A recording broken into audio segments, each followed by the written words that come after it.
मौलिक अधिकारों का जो प्रावधान है वो किस अनुच्छेद में है?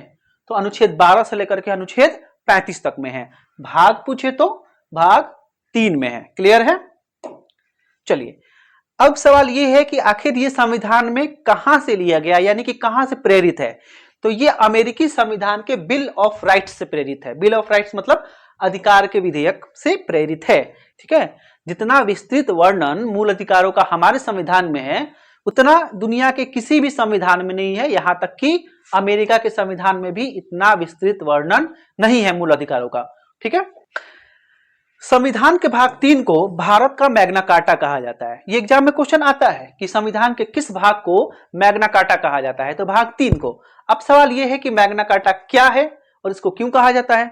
देखिए, मैग्ना कार्टा जो है वो इंग्लैंड के राजा जॉन द्वारा 1215 ईस्वी में जारी किया हुआ एक चार्टर था। चार्टर मतलब कानूनों का एक पूरा लिस्ट समझ लीजिए, एक दस्तावेज, जो कि इंग्लैंड के राजा जॉन द्वारा 1215 ईस्वी में जारी किया गया था। ये पहली बार था जब नागरिकों के मौलिक अधिकारों से संबंधित कोई दस्तावेज जारी हुआ। ठीक है, इसीलिए भाग 3 को, चूंकि भाग 3 भी मौलिक अधिकारों से संबंधित है, नागरिकों के अधिकारों से, तो इसीलिए भाग 3 को क्या कहा जाता है? भारत का मैग्ना कार्टा कहा जाता है। ये बहुत इंपॉर्टेंट सवाल है, बार बार पूछता है। मौलिक अधिकार जो है उसकी गारंटी सुप्रीम कोर्ट द्वारा दी जाती है, यानी कि सुप्रीम कोर्ट द्वारा मौलिक अधिकारों के संबंध में गारंटी और सुरक्षा प्रदान की जाती है। क्यों? क्योंकि हमारे संविधान में अनुच्छेद 32 है, इसी के अंतर्गत है, 12 से 35 के बीच में ही 32 है। अनुच्छेद 32 में कहा गया है कि सुप्रीम कोर्ट जो है वो मौलिक अधिकारों का संरक्षक है, यानी कि अगर किसी भी नागरिक के मौलिक अधिकारों का हनन होता है तो वो सीधे सुप्रीम कोर्ट में जा सकता है। हाई कोर्ट में भी जा सकता है, लेकिन ये अधिकार है कि वो सीधे सुप्रीम कोर्ट में भी जा सकता है।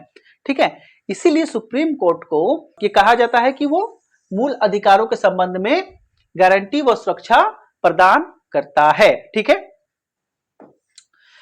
कोई पीड़ित व्यक्ति सीधे सुप्रीम कोर्ट में जा सकता है। ऐसा नहीं है कि वो केवल हाई कोर्ट के खिलाफ ही वहां अपील लेकर के जाए, वो डायरेक्ट भी सुप्रीम कोर्ट में जा सकता है। समझ गए बात को? कि जब राष्ट्रीय आपातकाल सक्रिय होता है ना, तो उस समय मौलिक अधिकारों को निलंबित किया जा सकता है, क्योंकि उस समय देश की सुरक्षा ही सर्वोपरि होती है। ऐसे तो हमेशा होता है, लेकिन उस समय विशेष ध्यान देना होता है कि शांति स्थापित हो जाए। ठीक है, तो राष्ट्रीय आपातकाल के समय में अनुच्छेद 20 और 21 छोड़ करके मौलिक अधिकारों को निलंबित किया जा सकता है। अब 20 और 21 को क्यों नहीं निलंबित किया जा सकता?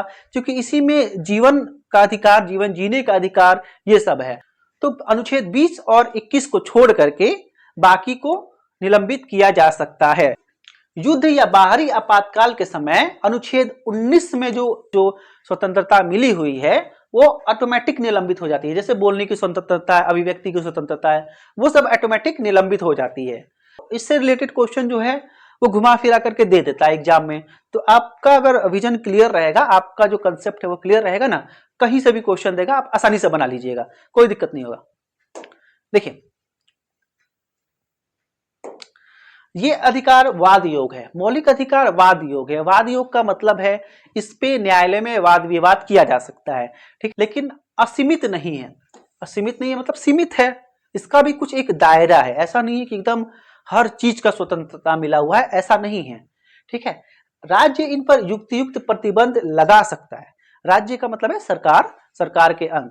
तो राज्य जो है इस पे युक्ति युक्त मतलब कि रीजनेबल, ऐसा नहीं कि किसी को भी स्वतंत्रता छीन लो, किसी को भी कुछ भी कर दो, कोई भी प्रतिबंध लगा दो, ऐसा नहीं है। युक्ति युक्त यानी कि उचित कारण के साथ इस पे प्रतिबंध लगा सकती है कौन? राज्य यानी कि सरकार। अब ये जो कारण है जिसके चलते राज्य प्रतिबंध लगा रहा है किसी चीज पे, तो ये सही है यानी कि उचित है कि नहीं, इसका निर्णय न्यायालय करती है। तो सरकार को ये शक्ति है कि इस पे युक्तियुक्त प्रतिबंध लगा सकती है मौलिक अधिकारों पे। ठीक है, लेकिन ये युक्ति युक्त यानी कि उचित है कि नहीं है, अब इसका फैसला कौन करेगा? तो इसका फैसला न्यायालय करती है यानी कि कोर्ट। अब देखिए, ये तो समझ गए प्रतिबंध के बारे में। अब कटौती या कमी के बारे में देखिए। संसद जो है यानी कि पार्लियामेंट, पार्लियामेंट को ये शक्ति है, ये अच्छे से याद रखिएगा। पार्लियामेंट एग्जाम में आएगा, 4 ऑप्शन दे देगा। तो पार्लियामेंट, याद रखिएगा, संसद मौलिक अधिकारों में कटौती या कमी कर सकती है। कौन कर सकती है? संसद। अब वन बाय वन सबको पढ़ लेते हैं। ये कुछ इंपॉर्टेंट पॉइंट्स थे जो हमने अभी बताया, जिससे एग्जाम में पूछ लेता है। मौलिक अधिकारों के अंतर्गत हमें 6 तरीकों का अधिकार जो है वो मिला हुआ है। पहले ये 7 हुआ करते थे। कितने? 7। एक था संपत्ति का अधिकार, तो संपत्ति का अधिकार जो है उसको हटा दिया गया 44वें संविधान संशोधन द्वारा। ठीक, अब बचे कितने? अब बचे 6। इसमें है समता का अधिकार, अनुच्छेद 14 से 18, स्वतंत्रता का अधिकार, अनुच्छेद 19 से 22, शोषण के विरुद्ध अधिकार, अनुच्छेद 23-24, धार्मिक स्वतंत्रता का अधिकार 25 से लेकर के 28 तक, संस्कृति और शिक्षा संबंधी अधिकार 29 और 30, संवैधानिक उपचार का अधिकार अनुच्छेद 32। अब इसमें देखिए, ये जो संवैधानिक उपचार का अधिकार है यानी कि अनुच्छेद 32 जो है, इसमें है कि अगर इसमें से किसी का हनन हो रहा है, किसी नागरिक का, तो आप इसके जरिए कोर्ट में यानी कि सीधे सुप्रीम कोर्ट में जा सकते हैं। ऐसे देखें तो ये 5 और ये लागू करवाने के लिए 6। ठीक है, इन 5 का हनन होता है तो ये है। ठीक है, इसके तहत आप जा सकते हैं। ये अपने आप में एक मौलिक अधिकार है। देख रहे हैं इसको कितनी प्राथमिकता दी गई है। ये इतना इंपॉर्टेंट है, इसीलिए इसको डॉक्टर भीमराव अंबेडकर ने क्या कहा था? संविधान की आत्मा कहा था। बात समझ में आ गया? ठीक है, यह अनुच्छेद जो है वो आपको डायरेक्ट सुप्रीम कोर्ट में जाने का अधिकार देता है अगर आपके मौलिक अधिकारों का हनन होता है तो कितना इंपॉर्टेंट अनुच्छेद है आप समझ सकते हैं, अनुच्छेद 32। अब सवाल यह है कि अनुच्छेद 12 और अनुच्छेद 13 ये कहां है? 12 में कहा गया है कि राज्य क्या है, राज्य को परिभाषित किया गया है। यानी कि आगे बार बार जब राज्य का जिक्र हुआ है तो आखिर राज्य है क्या, यहां पे बताया गया है। तो राज्य का मतलब है सरकार, सरकार के अंग, जितने भी डिपार्टमेंट्स हैं, सरकार के जितने भी पार्ट्स हैं, संसद हो गया, विधानमंडल हो गया, विधानसभा हो गया, ठीक है, कलेक्ट्रेट ऑफिस हो गया, पंचायत हो गया, नगर निगम हो गया, यानी कि सरकार के वे सभी अंग जहां पे कानून बनते हैं या कानून लागू होते हैं, वो सब क्या है? सरकार के अंग है, यानी कि राज्य है। सब सरकार के नियम कानून वहां से लागू होते हैं या नियम कानून बनते हैं लोगों के लिए, वो सब सरकार के अंग हैं, सब राज्य है। बात समझ में आ गया? तो अनुच्छेद 12 में राज्य को परिभाषित किया गया है। ठीक है, अनुच्छेद 13, अनुच्छेद 13 कह रहा है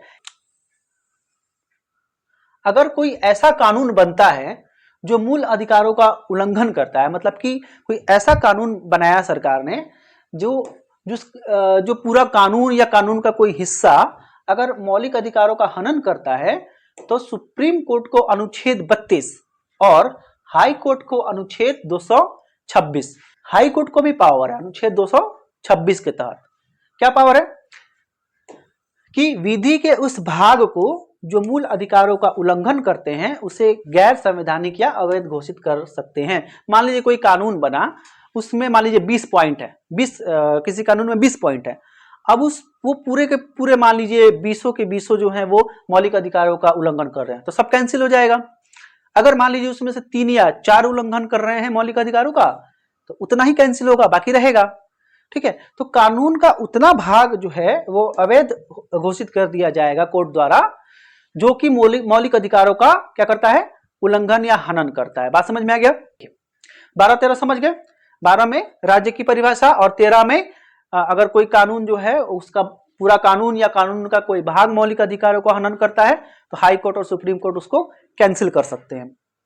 ठीक है, आगे देखिए केशवानंद भारती मामला जो कि 1973 का था। ठीक है, ये काफी चर्चा में रहता है।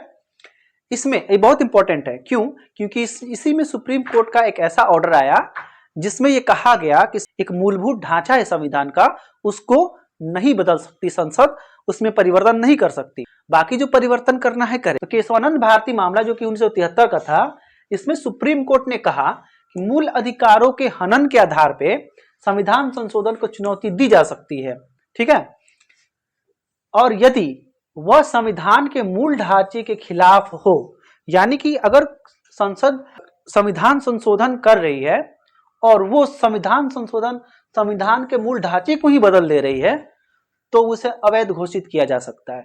ठीक है, यानी कि संसद को पावर है संविधान संशोधन करने का, लेकिन संसद ऐसा संशोधन नहीं कर सकती कि संविधान का पूरा जो एक बेसिक स्ट्रक्चर है, बेसिक ढांचा जो है, यानी कि मूलभूत ढांचा जो है वो बदल जाए, ऐसा संशोधन नहीं कर सकती।